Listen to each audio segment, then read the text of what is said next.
Hi guys, it's Sabrina here. Welcome to this video. I'm super excited because today I've teamed up with Tiffany Dawn, who is an amazing woman. She has a wonderful heart and also makes YouTube videos, which I'll link her channel down below. Definitely go check her out. But today we're going to be talking about what it means to be a good friend. So the first thing that came to mind for me when I thought about what it means to be a good friend is about being a good listener. I think being a good listener is such an important trait in a person, let alone a friendship. And even thinking back on different friendships that I have, I can honestly say that some of my best and closest friends have been really good active listeners. I think a reason why this is so important is because we do live in quite a busy society, especially young people as well. We've got a lot on, a lot of things to see and do.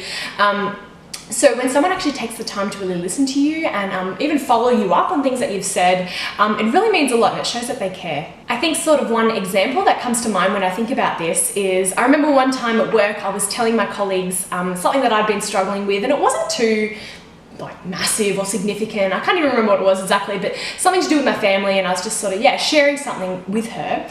And I remember it was a couple of weeks later, she came back to me and was like, hey, how's this thing been going with your family? I've been thinking of you and praying for you. I just wanted to, see how you were going with it. And I don't know why, but I remember that just stood out so much. I was like, oh, you actually remembered.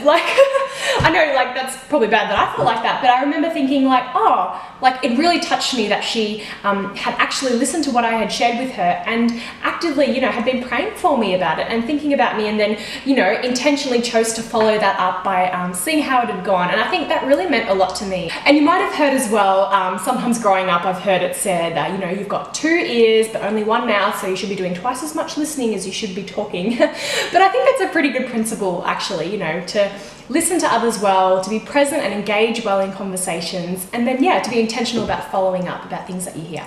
Next quality that I think is super valuable in a friendship is being able to get to the deep stuff. And by this, I don't necessarily just mean, telling each other secrets with your bestie, that kind of thing, but more so it means being really vulnerable with one another and, being able to share your struggles and your weaknesses with a friend, because that's really tough. And then actually asking, can you hold me accountable to this? And to encourage one another in things that might not necessarily always be, peachy and always really good. Thinking at the friendships that I've had over the years, I know I can easily differentiate a good friend to an awesome friend in the ways that we are able to just be really open and be really honest with one another. Often in friendships, we're like, oh, how are you? And then you're like, yeah, good, thanks. How about you?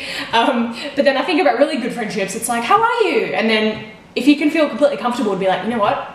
Kind of crap, actually. I've had a really bad week, or, maybe things aren't going so well, that you can actually openly express that with a friend and have the same in return. I think that's a very valuable and really great quality to have. The next trait that I think makes a great friend and also cultivates a healthy friendship is investing time into your friendship. There's been so many times where I've run into a friend either at the shops or at a 21st or something, and we're catching up over old times, and they're like, oh my gosh, we should totally catch up, we should totally hang out, I haven't seen you for ages, let's organize a coffee date.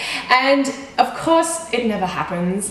So often it's just yeah, you get excited in the moment, but you don't actually follow it up. So I think it's important with a friendship that you really do want to invest in and you want to see it grow and develop, is that you're going to have to make time for one another. And I get it, we've all got busy lives and stuff like that, but sometimes I just think back to, the best chats that I've had and the best times that I've had is just when someone's been available.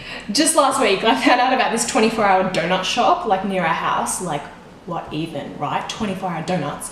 So I just called up my friend, I was like, hey, want to go get donuts? And it was 10 p.m. and she's like, yeah, right. So I picked her up and then we just went and got donuts, and it was so spontaneous, but I remember we just had an awesome chat in the car, and it was just, I just think back to that time and it's it was so easy, so simple, but we were really just there for one another, we were available, and we just made it happen. So I think prioritize time in your friendships, and just to be there for one another. Thanks so much for watching. I hope you enjoyed this video. Definitely share down below what you think makes a great friend, or what some common traits that you've observed in some of your closest friends as well. I'd love to hear from you. See ya. Bye.